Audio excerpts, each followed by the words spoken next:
इन्होंने पूरा एडवांटेज उठाना है। दुबई में सिर्फ खेल के वो उनको एडवांटेज मिला। जय शाह की पूरी कोशिश थी। आईसीसी और जय शाह एक ही है जी। दुबई में बैठे हैं जी, इनको ट्रैवल नहीं करना पड़ रहा जी, इनको कंडीशंस का फायदा। अब भाई कंडीशंस का फायदा तो टीम तो चुनी, इंडिया ने क्रिकेट तो खेली। आई थिंक इस लिहाज से मेरा ये मानना है अमेजिंग विक्ट्री। तमाम जो टीमें थी इनको किसी न किसी हद तक वो फेवर नहीं दी गई है। जहाज़ों में कभी दुबई जा रहे हैं, कभी पाकिस्तान में घूम रहे हैं। बट एक शहर से दूसरे शहर भी जाएं, वो एक तरह से टीमों का डिसएडवांटेज होता है। और एक टीम सेम वेन्यू के ऊपर बैठी हुई है। इंडिया ये आगे दुबई में जीता है, और दुबई ना किसी वक्त पाकिस्तान का भी होम ग्राउंड था। इंडिया ही नहीं खेलता था दुबई में, बाकी सब आगे दुबई में खेलते थे। आज आप कह रहे हो जी इंडिया के फेवर हो गया। लाहौर में भी तो आपने सोचा था ना कि पाकिस्तान जब अगर इंडियन टीम पाकिस्तान आएगी तो लाहौर में खेलेंगे सारे मैच, तब इंडिया का ट्रैवल नहीं था। आपका दूसरा वेन्यू है तो सारी टीमें वहां आके खेलनी, तो आपको इसका एडवांटेज है कि जी अगर कोई भी टीम एक वेन्यू पे खेलेगी तो उसको फायदा होगा। जब आप कंडीशंस का हवाला देते हैं ना कि इंडिया के लिए कंडीशंस तो सारी की सारी जो थी उनकी फेवर में थी। हर टॉस हारा इंडिया, हर बार दूसरी टीम के कप्तान को मौका मिला है टू डिसाइड किस विकेट पे क्या करना है। और ये मैं यार मतलब मैं I am sick and tired of all this. ये जो होता है ना कि उसमें चिप लगा है, उसमें ये लगा है, यार एप्रिशिएट करो इंडियन क्रिकेट को। था क्या एडवांटेज ये था कि टीम्स को दुबई और पाकिस्तान के हवाले से अपनी टीम्स प्रिपेयर करके जानी पड़ रही थी। बिल्कुल, आधा तीतर आधा बटेर, और इन्होंने सिर्फ दुबई के हवाले से प्रिपेयर करना। सारी दुनिया की जो टीमें थी वो ट्रैवल करती रही, ये हिस्ट्री में लिखा जाएगा। और इंडिया की टीम एक ही जगह पे बैठी रही और वो एक ही जगह पे खेलती रही और सब ट्रैवल करते रहे इसके अराउंड। ठीक है, इंडिया को मालूम था दुबई में मैच है, खिलाए ना इंडिया ने 5 स्पिनर, लेकर आए ना 5 स्पिनर। बाकी टीमों की टांग तो पकड़ी नहीं हुई थी, बाकी टीमों की बाजू तो पकड़ी नहीं हुई थी, उसे बेड़ियां तो डाली नहीं हुई थी कि आप टीम ना चुनो। पूरी कोशिश थी ऐसी पिचेस बनाना जहां पे इनके स्पिनर्स को फायदा हो। अगर मेरी इनसे बात होती तो मैं ये कहता कि भाईजान जो थोड़ा सा चिटा विकेट बनाया ना, इसको थोड़ा सा और चिटा कर देते और ऐसा कर देते कि दूसरों के लिए खेलना बहुत ज़्यादा और मुश्किल हो जाता। तो ये तो हमें पहले ही पता था ये सब कुछ हो रहा है।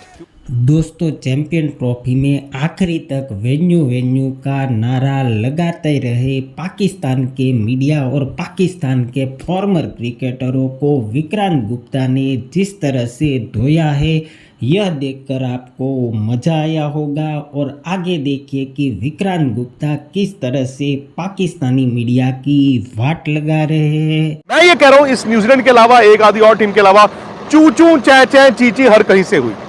आई एम सॉरी टू से दिस, और मैंने आज ही के दिन का इंतजार किया था, मैं अब तक नहीं बोला। आई एम सॉरी टू से दिस। ये जो कॉन्स्पिरेसी थ्योरी चलती है ना इंडियन क्रिकेट को लेकर कि जी इंडिया को ये फेवर में हो रहा है, वो फेवर में हो रहा है, यार आप लोगों को ना क्रिकेट एक तो शायद देखने वाले, कवर करने वाले और खेलने वाले भी वो कल पैदा हुए हैं। क्या ये जब इंग्लैंड के पास क्रिकेट होती थी, इंग्लैंड ही अपने हिसाब से चलाता था, और इंडिया ने क्या बुरा कर दिया। इंडिया ये आगे दुबई में जीता है, और दुबई ना किसी वक्त पाकिस्तान का भी होम ग्राउंड था। इंडिया ही नहीं खेलता था दुबई में, बाकी सब आगे दुबई में खेलते थे। आज आप कह रहे हो जी इंडिया के फेवर हो गया। लाहौर में भी तो आपने सोचा था ना कि पाकिस्तान जब अगर इंडियन टीम पाकिस्तान आएगी तो लाहौर में खेलेंगे सारे मैच, तब इंडिया का ट्रैवल नहीं था। और ये मतलब शुदाइयों वाली बात है, समझ नहीं आती कि फलानी टीम ट्रैवल कर रही है। एक साउथ अफ्रीका की टीम के साथ बुरा हुआ, सिर्फ एक साउथ अफ्रीका की टीम के साथ बुरा हुआ। वो क्यों बुरा हुआ? क्योंकि यार south Africa all said and done, मतलब जब उनको वो ट्रैवल करना पड़ा था अलॉन्ग विद ऑस्ट्रेलिया, एंड वो आए बेचारे रातों रात, फिर अगले दिन जो थोड़ी बहुत प्रैक्टिस की और फिर वो वापस चले गए। आई थिंक मैं मानता हूं कि एक साउथ अफ्रीका के साथ थोड़ा बुरा हुआ कि ट्रैवल करने में ना वो जो 24 घंटे होते हैं वो आसान नहीं होते। बट उसमें क्या इंडिया का कसूर था? वो ठीक है, आईसीसी की शेड्यूलिंग ऐसी है। और इस चैंपियंस ट्रॉफी का होस्ट कौन है? होस्ट नेशन कौन है? पाकिस्तान क्रिकेट बोर्ड है। और अगर आप ये कह रहे हैं मुझे कि पाकिस्तान क्रिकेट बोर्ड जो है होस्ट नेशन तो है, बट यार उनकी चलती नहीं, तो फिर उसका जवाब मेरे पास नहीं है। अगर आप ये कह रहे हैं कि मतलब उनकी एक भी चीज की नहीं चली, तो उस चीज का जवाब भी मेरे पास नहीं है। फिर वो सवाल का जवाब उनको खुद ढूंढना है, राइट?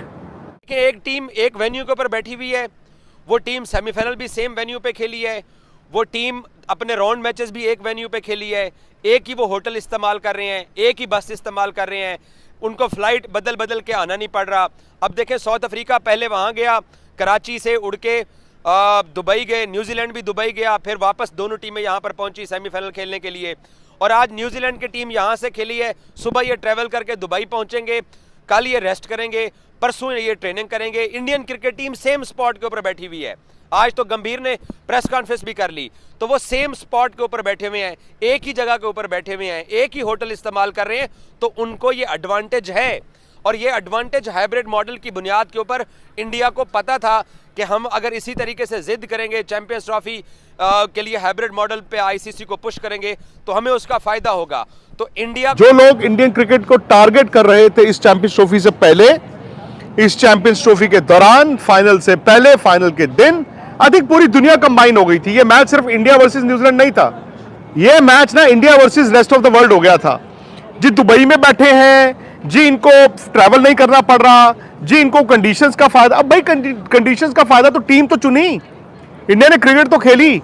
आई थिंक इस लिहाज से मेरा ये मानना है अमेजिंग विक्ट्री, अमेजिंग नाइट, यहां पे अमेजिंग नाइट। मजे की बात क्या है कि अगर आप इंडियन क्रिकेट को देखें, इंडिया लगातार 2 आईसीसी टूर्नामेंट्स जीता है यार, लगातार 2 आईसीसी टूर्नामेंट्स, कहने की बात है। 8 महीने में 2 आईसीसी टूर्नामेंट्स इंडिया जीता है। टूर्नामेंट में हर टॉस आ रहा है, यानी कि जब आप कंडीशंस का हवाला देते हैं ना कि इंडिया के लिए कंडीशंस तो सारी की सारी जो थी उनकी फेवर में थी, हर टॉस आ रहा है इंडिया। हर बार दूसरी टीम के कप्तान को मौका मिला है टू डिसाइड किस विकेट पे क्या करना है। और ये मैं यार मतलब मैं I am sick and tired of all this. ये जो होता है ना कि उसमें चिप लगा है, उसमें ये लगा है, यार अप्रिशिएट करो इंडियन क्रिकेट को। और अगर आप इंडियन क्रिकेट को बाकी मुल्क अप्रिशिएट करेंगे, देखेंगे कि ये बीसीसीआई ने, इन प्लेयरों ने कैसे ये व्हाइट बॉल की क्रिकेट बनाई है, आई थिंक आप मिसाल लेंगे उससे, आप अच्छा ही सीखेंगे। अगर आपको अच्छा सीखना है इंडियन क्रिकेट से तो इंडिया की इस जीत से सीखो। ठीक है, इंडिया को मालूम था दुबई में मैच है, खिलाए ना इंडिया ने 5 स्पिनर, लेकर आए ना 5 स्पिनर। बाकी टीमों की टांग तो पकड़ी नहीं हुई थी, बाकी टीमों की बाजू तो पकड़ी नहीं हुई थी, उसे बेड़ियां तो डाली नहीं हुई थी कि आप टीम ना चुनो। न्यूजीलैंड में मानता हूं, अनफॉर्चुनेटली फॉर देम हेनरी को चोट लग गई, बुमराह को भी तो नहीं चोट लगी थी ना भाई। ये जीत बुमराह के बिना आई है। कैन यू इमेजिन इंडिया इस चैंपियंस ट्रॉफी में जीता है बिना बुमराह के। मेरे जैसे लोग, और शायद आप में से भी कुछ लोग ऐसे थे, हम सबको लगता था यार बुमराह के बिना चांस ही नहीं है। हम सब ये सोच रहे थे बुमराह के बिना कैसे होगा। इनफैक्ट जब इंडिया ने पहले दिन 4 स्पिनर चुने थे जो बाद में 5 हो गए, मुझे भी लगा यार स्पिनर क्यों इंडिया इतने लेके जा रहा है। मुझे भी लगा यार एक फास्ट बॉलर तो कम नहीं है। लेकिन भाई hats off to Rohit Sharma, hats off to Gautam Gambhir, and hats off to आपके सिलेक्टर्स, एंड मैं कहता हूं बीसीसीआई, क्योंकि उन्होंने ना एक धर्रे पे सोचा। मतलब एक चीज आज जरूर पता लगती है कि यस, इंडियन क्रिकेट ने 2-3 महीने बड़े गंदे देखे, और न्यूजीलैंड की test series, I think that was unexpected. वो इंडिया की गलती थी, इंडिया ने पिचेस गलत खेली, ऑल ऑफ अ सडन आपकी बैटिंग गिर गई, घुस गई, आप घुस गए। ऑस्ट्रेलिया में फिर उसका एक एक्सटेंशन था और बुमराह भी नहीं थे, उसको छोड़ दीजिए। मैं ये कहता हूं हार कर भी टेस्ट क्रिकेट में इंडिया ने क्या किया, इंडिया ने आगे की तो सोची होगी ना। इंडिया वहां पर टेस्ट क्रिकेट में भी आ जाएगा, आज नहीं आएगा, 6 महीने बाद आएगा, 12 महीने बाद आएगा, 18 महीने बाद आएगा, वो अपने जो रसूख है उसको वापस ले लेगा। सबसे बड़ी खुशी ये कि इंडियन क्रिकेट ने आज क्या किया, दुनिया को हराया। यस, न्यूजीलैंड ने कुछ नहीं बोला, न्यूजीलैंड चुपचाप आया, न्यूजीलैंड चुपचाप खेला। न्यूजीलैंड तो वैसे भी यार ये भोले लोग हैं, भले लोग हैं, चुपचाप हार गए बेचारे, घर चले जाएंगे। और इनके सामने अब न्यूजीलैंड के सामने वो दिक्कत है जो इंडियन क्रिकेट के सामने दिक्कत होती थी, फाइनल को तोड़ना। फाइनल को कैसे भेदेंगे, फाइनल को मतलब वो कैसे आप जीतोगे। पर इंडिया चूंकि पिछले साल जीता वर्ल्ड T20, तो इंडिया को शायद बेहतर अंदाजा था